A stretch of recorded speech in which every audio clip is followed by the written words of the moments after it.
할렐루야.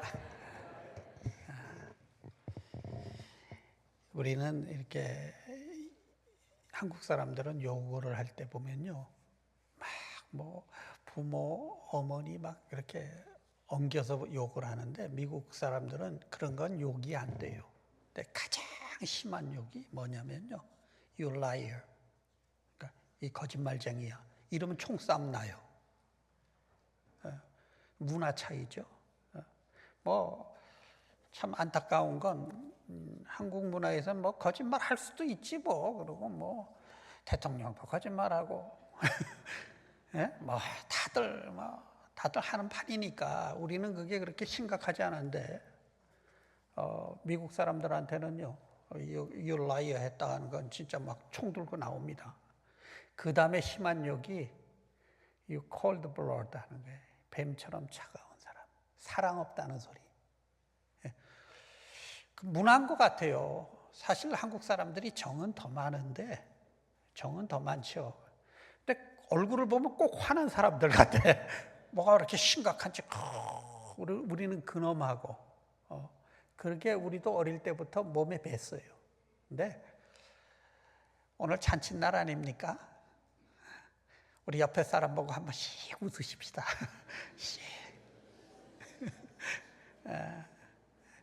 참 정이 많고 좋은데 우리는 이렇게 웃으면 막 저 사람 왜 이러지?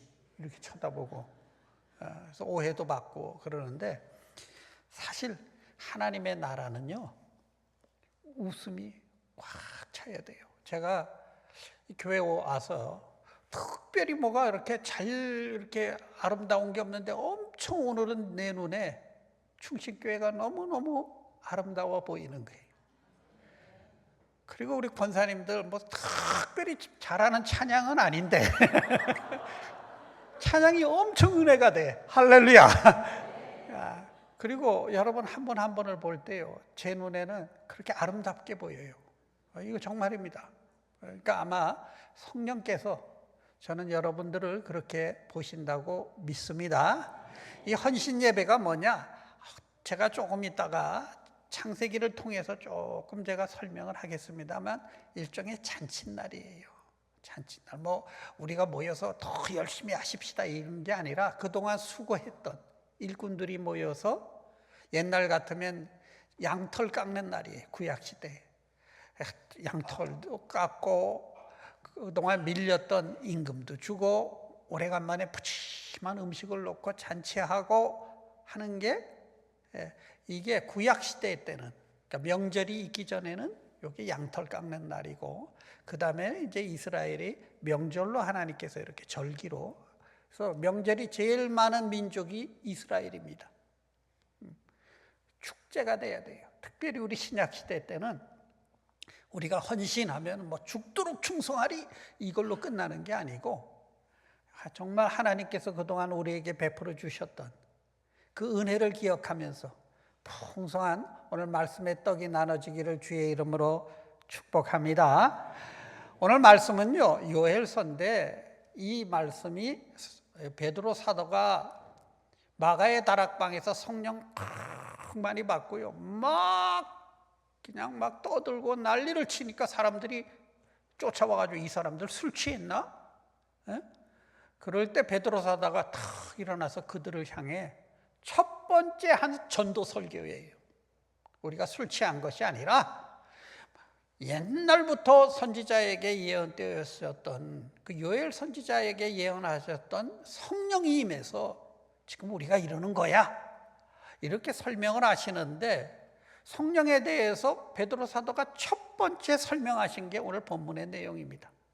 그리고 이 말씀을 잘 성령을 통해서 보면 우리 크리스찬이 어떻게 사는 것이 성령 충만한 삶인지를 지금 성경은 우리에게 가르쳐주고 계시는 거예요. 이 짧은 40분의 시간을 통해서 정말 기도하기는, 이번에는 여러분에게 꿀처럼 단 하나님의 말씀으로 풍성한 잔치가 되기를 주의 이름으로 축복합니다. 요엘서에 너희의 자녀들이 예언할 것이요 젊은이가 환상을 보고 노인들이 꿈을 꿀 것이다. 근데 이게 얼뜻 보면요 순서가 틀린 것 같아.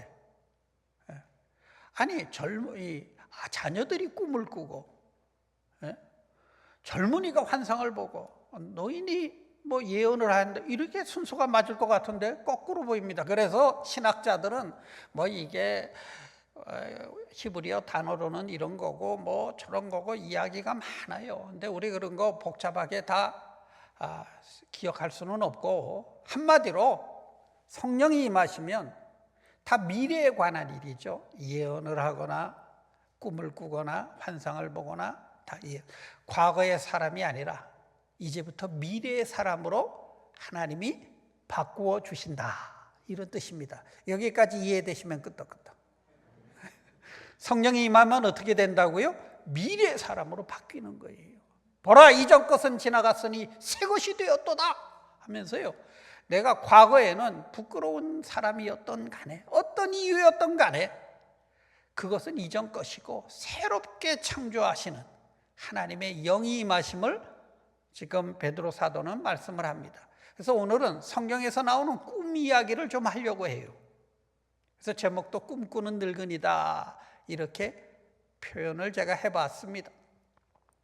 근데 꿈 얘기를 하려면 성경에서 말하는 꿈이 뭘까?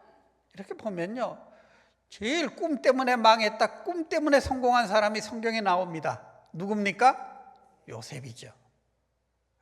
요셉의 이야기가 쭉 나오는데 오늘은 이 성경을 좀 이렇게 쭉 차례대로 놓고 우리가 펼쳐가면서 이렇게 보는 느낌으로 오늘 이 말씀을 듣습니다. 그게 사도행전에 창세기에 나오는데 창세기에서부터 시작이 되면서요 37장부터 나오다가 50장까지 요셉의 이야기로 끝이 나요, 성경이.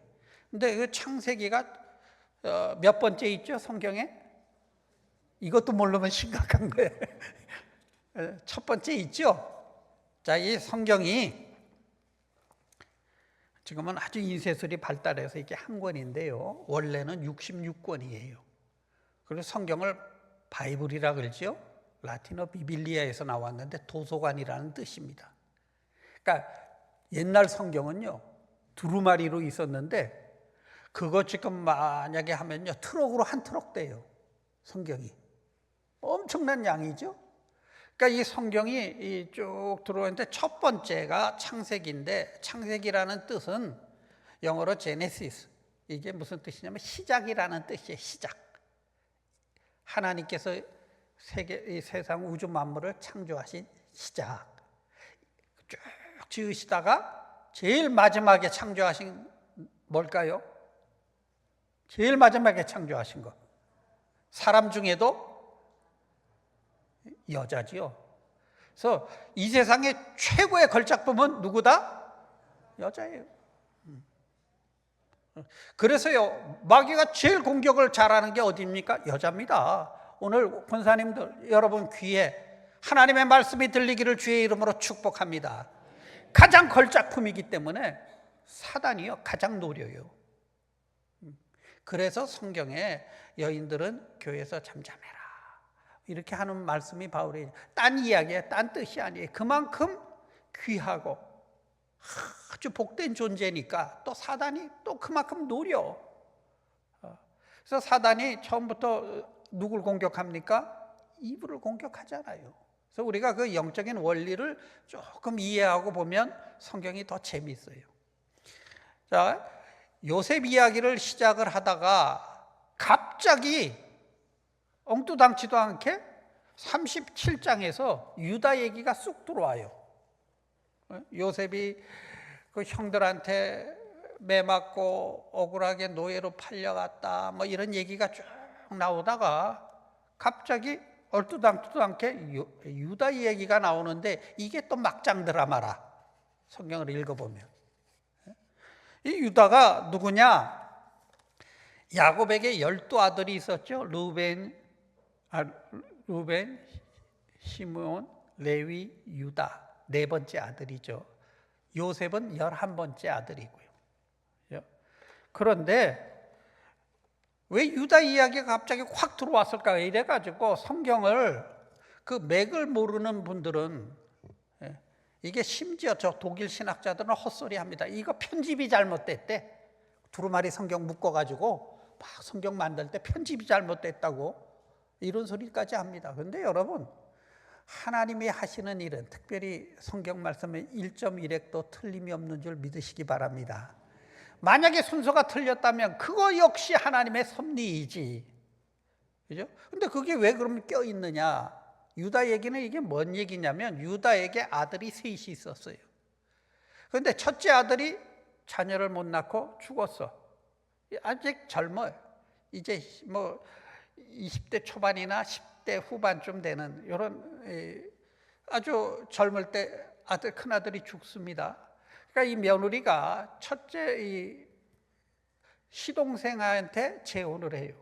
그래서 자녀를 낳으면 그 자녀를, 아들을 형의 호적에 올려서 이 가문을 잇게 하는 그런 제도가 있었어요. 그걸 갖다가 중혼제라고 그래요. 그래서 둘째도 그런데 또 죽어. 그러니까 유다가 기겁을 합니다. 이건 뭐 이 아들 다 죽겠거든. 그러고요, 그 아픔을 엉뚱하게 죄 없는 며느리한테 퍼댑니다. 저 뭐라 그러죠? 그걸 갖다가 네가 팔자가 사나워서 너 안 되겠다. 야, 너 안 되겠어. 친정 가 있어. 친정 가 있고 아직 막내는 나이가 어려. 그러니까 친정 가서 기다려. 그러고요, 친정으로 쫓아버려요. 그런데 이 다말이라는 여인인데요, 며느리가 너무나 제일 피해자 아닙니까? 그죠? 제일 피해자죠. 근데 그런 억울함 속에 모든 그 민족에 대해서요, 그 여인은 얼굴을 못 들고 다니는 죄인이 된 거예요. 죄인 아닌 죄인으로. 그 이야기입니다, 지금. 그런데 유다가 어느 날 양털 깎는 날, 제가 이게 잔칫날이라 그랬죠. 양털을 깎으면 목동들 다 모이고, 지금은 기계로 깎지만 옛날엔 칼로 깎아야 되니까 얼마나 많은 손이 필요합니까? 다 모여서 양털을 깎고, 그 다음에 뭐 1년치 임금도 주고, 뭐 잔치도 배불리 해서 먹이고, 이런 아주 기쁜 날이에요. 그 잔칫날 이제 그 머슴들을 대접하러 갔다가 아마 술도 거나하게 먹었겠죠. 제 생각엔 그랬을 것 같아. 맨정신에 그럴 리가 없어. 이 양반이 오다가 성문 앞에 보니까 젊은 여인이 딱 있는데 율랑녀처럼 보인 거예요. 그래서 돈 없으면 말지. 그걸 또 왜 외상으로? 외상으로 내 도장, 뭐 허리띠 이런 거 맡기고 글쎄 거시기 했대요. 그리고 그 다음에 찾으러 가니까 우리 마을에는 그런 여인 없는데요. 사람들이 다 모른대. 그래서 이게 무슨 일이야? 그러고는, 근데 그게 가능한 이야기가, 그때 당시에는요, 여자들이 다 이렇게 뒤집어 쓰고 눈만 이렇게, 그죠? 내놓죠. 그러니까 그런 일이 일어난 거예요. 근데 들리는 소문에 며느리가 임신을 해서 배가 불렀다는 거예요. 그러니까 유다가 펄떡펄떡 뜁니다. 분풀이 하는 거죠. 야, 끌러와. 이 애 아빠 누구야? 말 안 해? 너 장작더미에다 불태워 죽이겠다고요. 장작더미에다가 휘발유 뿌리고 갖다 묶으라는 거예요. 지금. 그러니까 이 여인이 애 아빠 누군지 제가 말할게요. 그러고 이 남자애하고 딱 보는데 보니까 지 거거든. 우리로 치면요, 운전면허증, 주민등록증 맡겨놓고 그 짓을 한 거예요. 자기 거잖아요. 그러니까 놀래가지고 유다가 야, 나 없었던 일로 하자. 쉬쉬쉬쉬 해서 그게 37장에 나와요. 그러면 이 이야기는 요셉 이야기하고는 전혀 상관이 없어. 그런데 왜 하나님이 거기다 그걸 꼈을까요? 그 얘기는 요셉의 꿈 얘기를 하다가 지금 갑자기 됐을 때는 뭔가 같은 맥이 흐르고 있지 않습니까? 왜 이런가? 그 이유가 성경에 나옵니다. 야곱이 12아들이 있었는데 원래는 장자에게 그 모든 그 축복이 내려와요. 근데 그 장자는 르벤은 아버지의 침상을 더럽혔다 계모하고 거시기 해서 거시기 된 거고 참고로 제가 고향이 전라도는 아닙니다.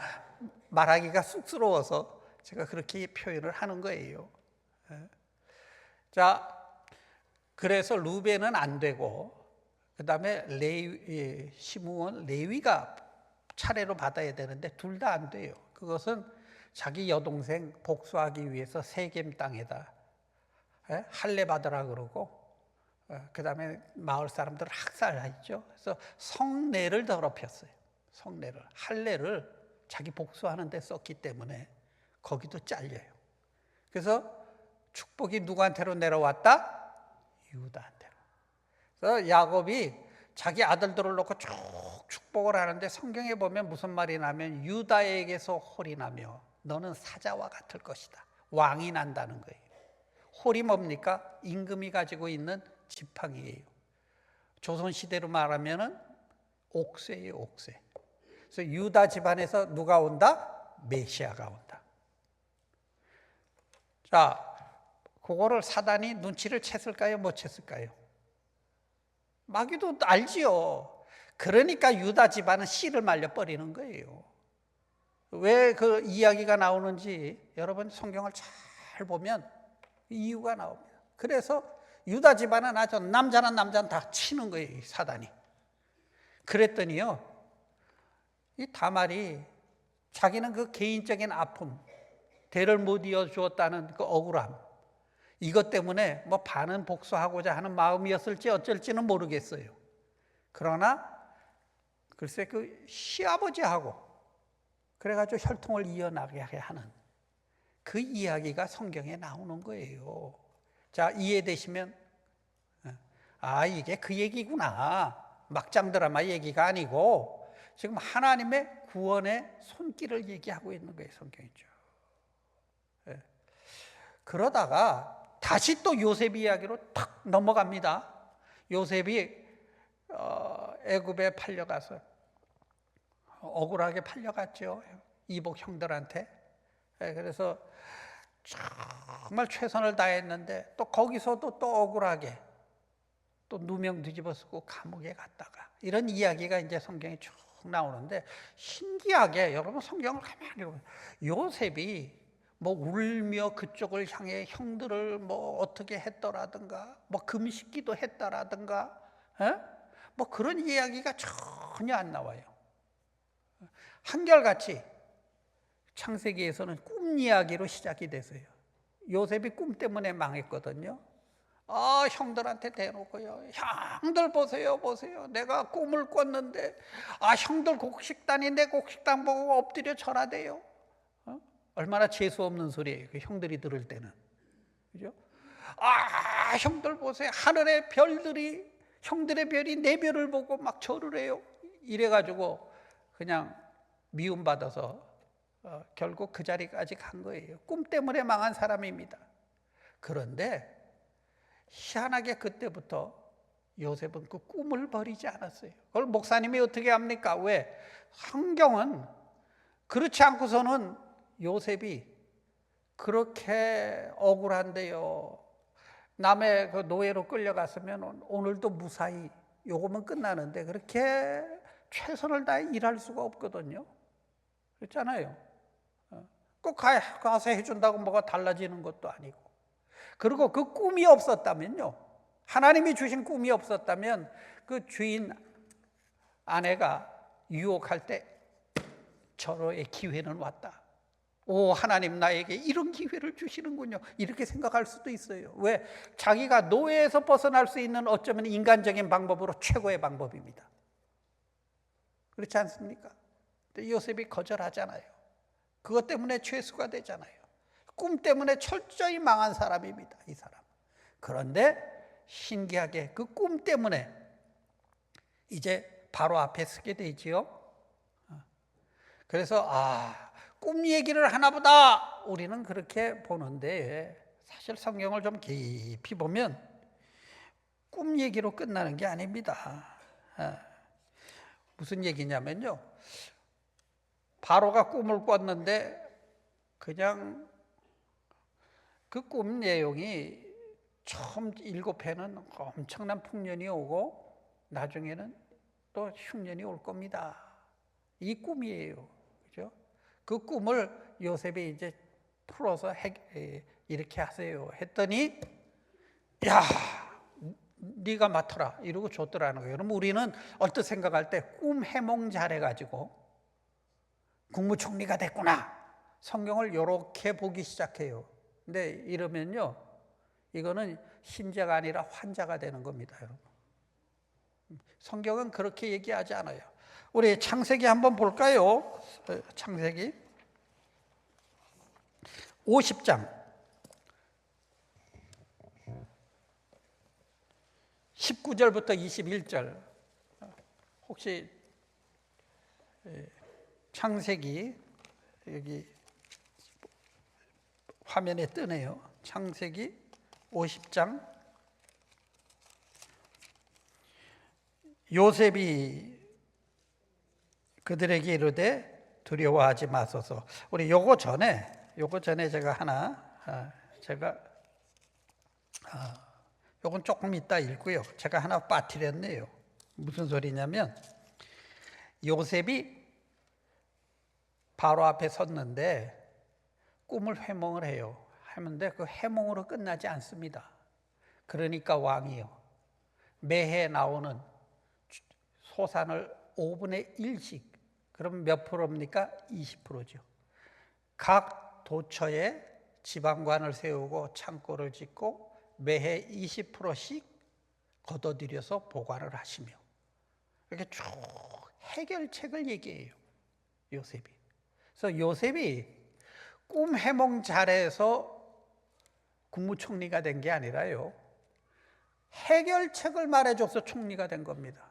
그랬더니 바로가 탁 들어보니까, 이야, 네가 적격자다, 네가 적격자야, 너 해. 그러고 맡겼더니요, 이 일을 애굽의 모든 신하들이 합당하게 여기더라. 만장일치입니다.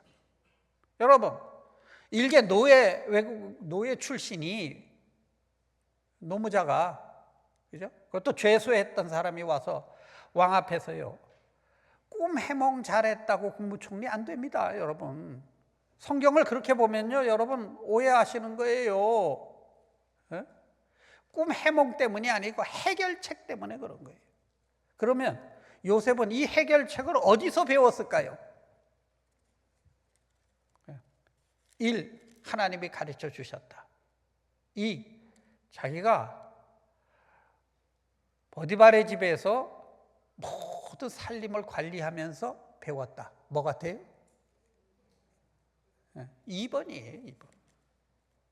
밑에서부터 책임자 자리까지 올라갈 때는요, 그게 보통 실력이 아닙니다. 열심히도 해야 되지만 실력이 있어야 올라간 거예요. 거기서 해결책을 배우고. 그래서 바디발의 집은 경영대학원이었어요. 경영대학원. 그런데 경영만 잘한다고 정치판에서 살아남습니까? 그 판이 무슨 판인데? 그러면 정치는 요셉이 왜 그렇게 잘했을까요? 이것도 하나님이 가르쳐 주셨다? 아니면 정치 과목서에서 그가 들으면서 배웠다? 뭐 같아요? 정치 과목서는요, 그에게 행정대학원이었어요. 그러니까 요셉이 자기가 처해진 환경을 잘 활용을 하니까 그것이 나중에 뭐가 되더라? 합하여 선을 이루더라. 지금 이 이야기를 성경은 하고 있는 게, 하나님은 꿈을 주시지만 그 꿈을 이루어 나가는 건 누구에게 달렸다? 나에게 달렸다.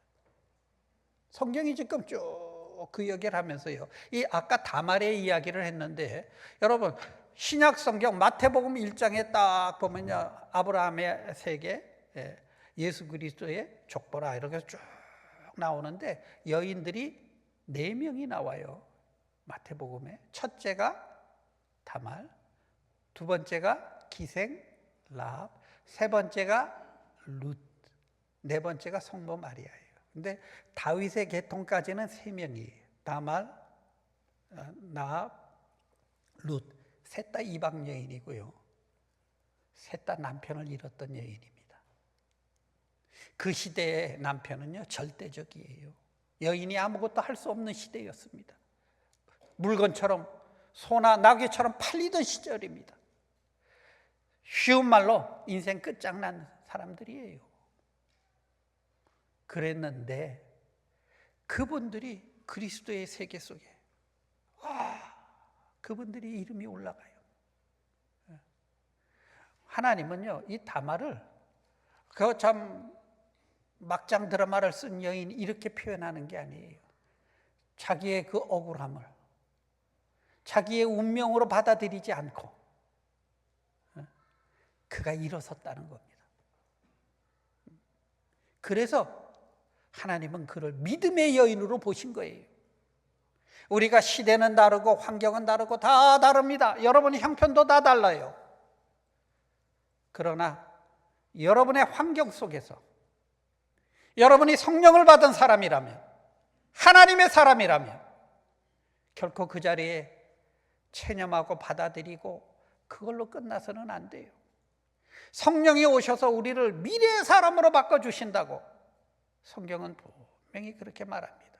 그리고 성경은 창세기에서부터 뭐라고 바로가 얘기하냐면요, 요셉을 보고 하나님의 신에 감동된 너 같은 자를 어디서 구하랴 이렇게 봐요. 그 이방신에 가득 찬 우상을 섬기는 그 사람의 눈에 보일 때 요셉이 뭐에 감동되어 있는 사람이다? 성령에 감동되어 있는 사람이다. 여러분, 오늘날 우리 현대 기독교인들에게 필요한 사람이 이런 사람이에요. 그냥 우리가 기도원에 가서 뜨겁게 불같은 체험하는 것도 귀합니다. 저는 그걸 너무너무 귀하게 생각해요. 하지만 그런 성령의 충만함이 있냐면요, 예수 안 믿는 사람들이 볼 때 저 사람은 하나님의 신에 감동된 사람이야 이렇게 딱 고백이 말 정도로 이 사람이 성령 충만한 사람이라고. 우리 충신교회 권사님들, 이런 성령 충만이 여러분에게 가득하기를 주의 이름으로 축복합니다. 성령 충만을 그렇게 성경은 지금 쭉 표현을 하는데요, 그 다음에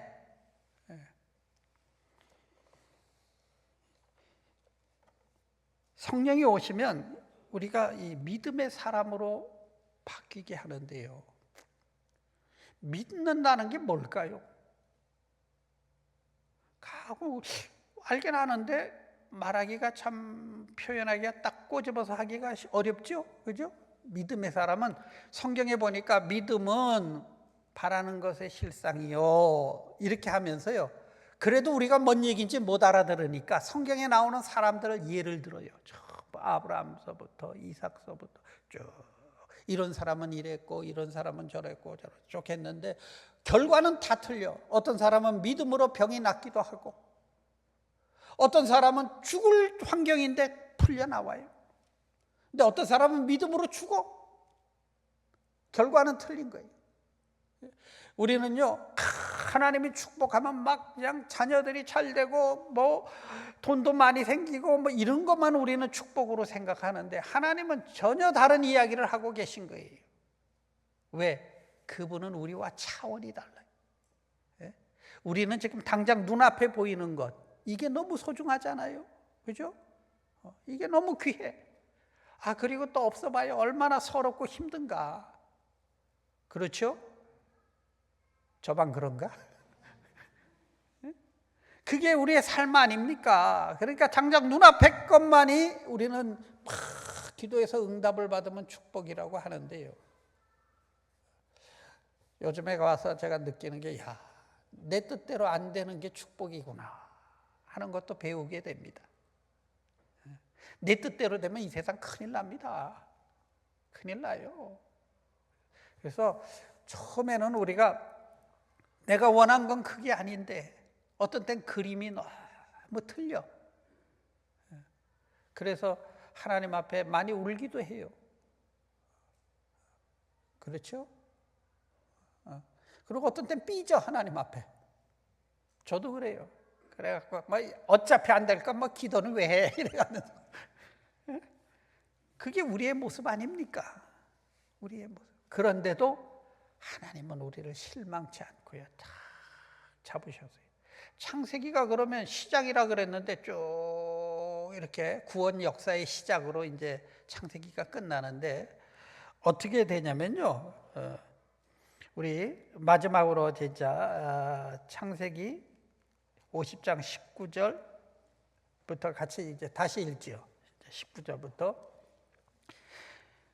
요셉이 그들에게 이르되 두려워하지 마소서 내가 하나님을 대신하리이까 당신들은 나를 해하려 하였으나 하나님은 그것을 손으로 바꾸사 오늘과 같이 많은 백성의 생명을 구원하게 하시려 하셨나니 당신들은 두려워하지 마소서 내가 당신들과 당신들의 자녀들을 기르리라 하고 그들을 간곡한 말로 위협하였더라.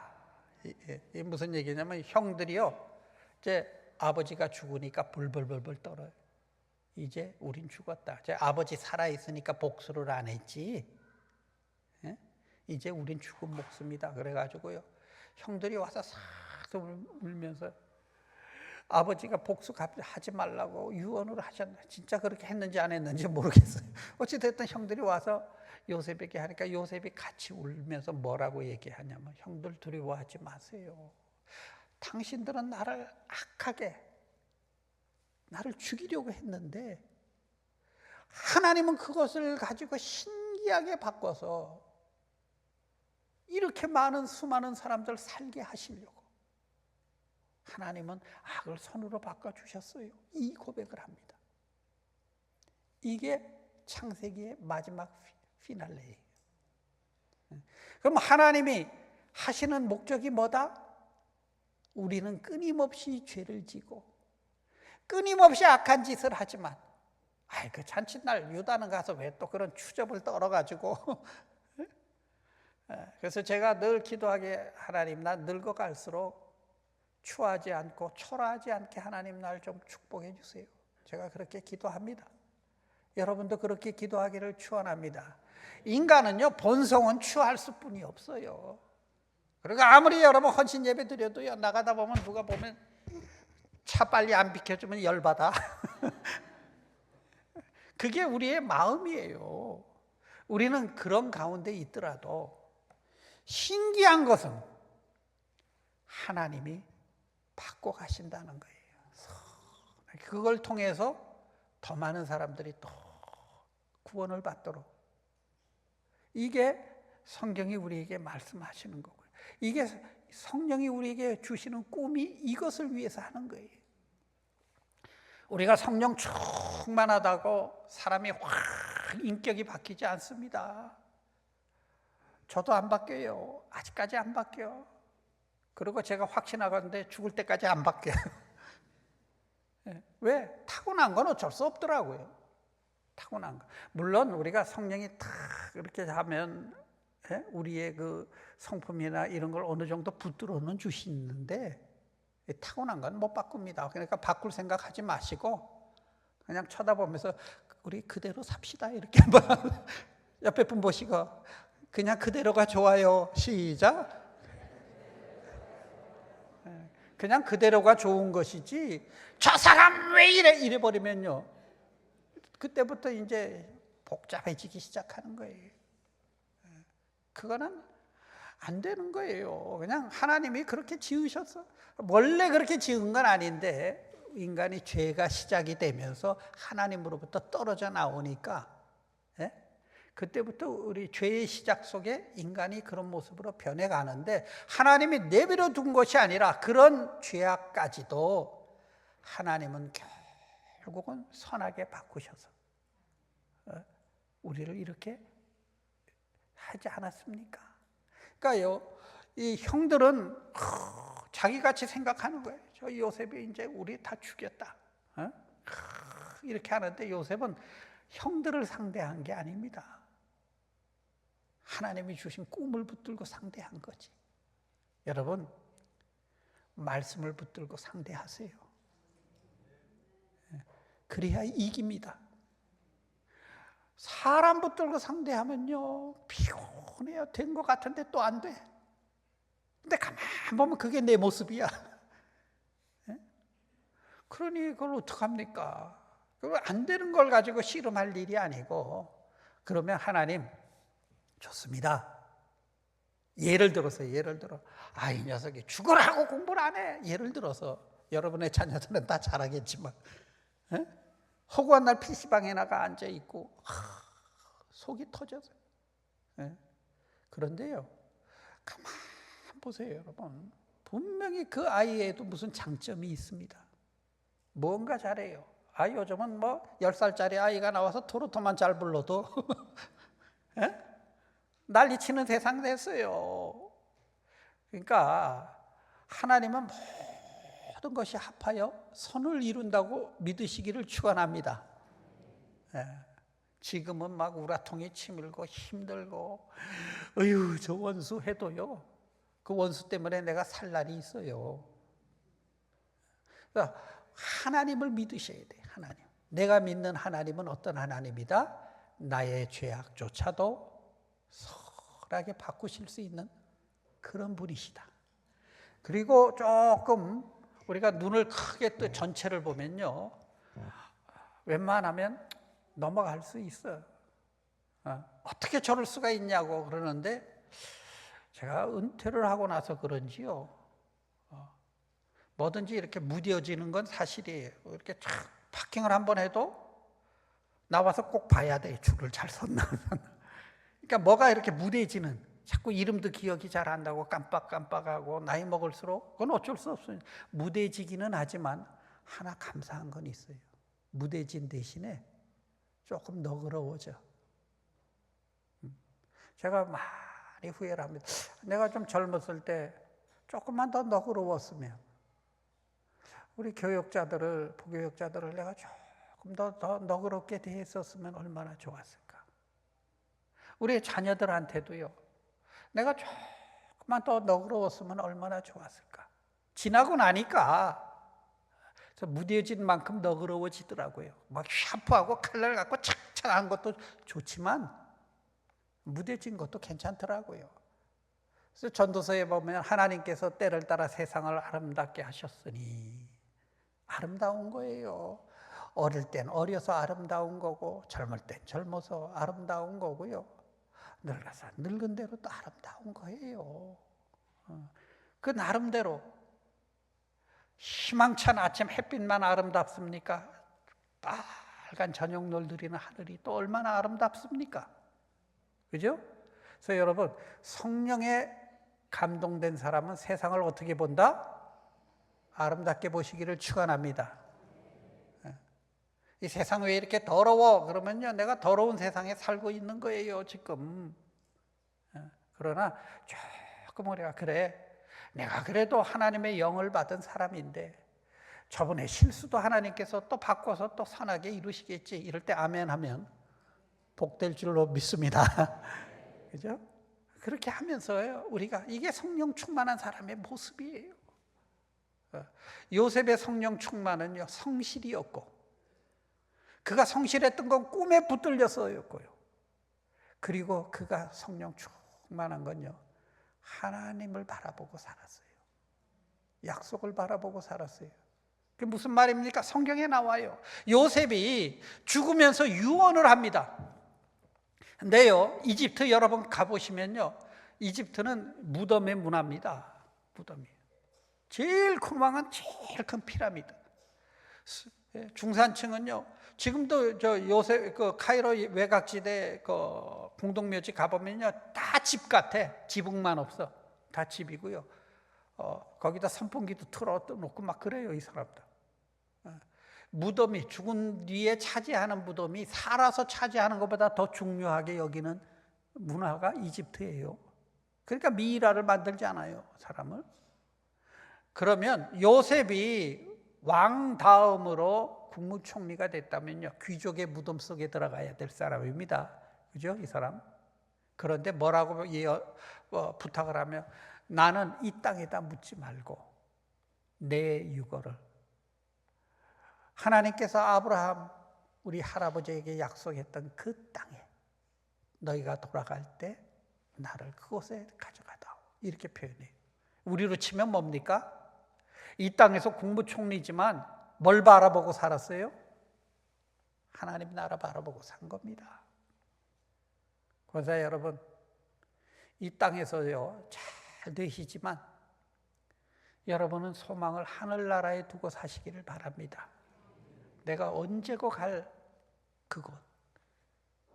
제가 얼마 전에 무슨 몸이 아파서 검사를 하러 갔는데요, 뭐 전신 마취를 하고 한대요. 이 스테인레스 이 침대 위에 누워가지고요, 들어가는데 대학병원이니까요, 쫙 한 서너 명이 기다리고 있는데 띵띵 불러오면요, 뭐 반지 빼세요, 뭐 다 빼세요. 근데 입 벌리라고 그러고 틀니가 있나 다 흔들어 보더라고요. 그래서 제가 느꼈어. 죽을 땐 틀니도 빼놓고 가는구나. 가져가는 거 아무것도 없어요. 그리고 딱 들어가니까 양쪽으로 방이 한 20개 쫙 있는데요, 그 병원이, 야, 이게 만약에 화장터라면 이걸로 끝나는 거예요. 이렇게 가겠구나. 제가 그걸 이렇게 느끼면서, 야, 언제고 주님 앞에 설 그날이 있는데 그때 부끄럽지 않는 게 진짜 인생의 성공이지. 여기서 여러분, 아파트가 80평이면 so what? 그게 뭐 어쩌다는 거예요. 침대가 흙침대면 그게 어쩌라고. 이왕이면 우리가 좋은 거 좋지요. 이왕이면 여러분도 국무총리처럼 좀 잘 되시기를 주의 이름으로 축복합니다. 요셉이 그런 자리에 있으니까 많은 사람들을 구원할 수 있었잖아요. 그죠? 그래서 우리 자녀들도 공부시키고 우리가 돈도 벌어야 되고 하는 이유는 좀 더 영향력 있는 사람이 돼가지고 더 많은 사람들을 더 예수께로 인도하는 그런 사람 되시기를 축복합니다. 그러나 결론은 마찬가지라는 거예요. 결론은 우리가 하나님 앞에 갈 때 반지커녕 틀니까지 다 빼놓고 갈 텐데 있을 때 잘합시다. 아멘. 우리 쳐다보면서 우리 있을 때 잘해요. 있을 때 잘해요. 조금 있으면요, 제 꿈이 버킷리스트가 은퇴하면 좋은 신발을 하나 사서, 돈 제일 안 드니까, 그리고 둘레길을 쫙 다 걸어보는 게,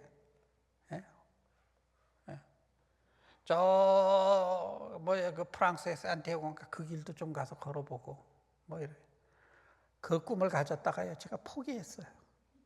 왠지 아세요? 관절이 희원치 않아. 그래서 제가, 그때 걸었어야 되는데, 근데 그때는 또 시간도 없고 돈도 없고 또 그래요. 그러니까 인생이 늘 뭔가는 모자라.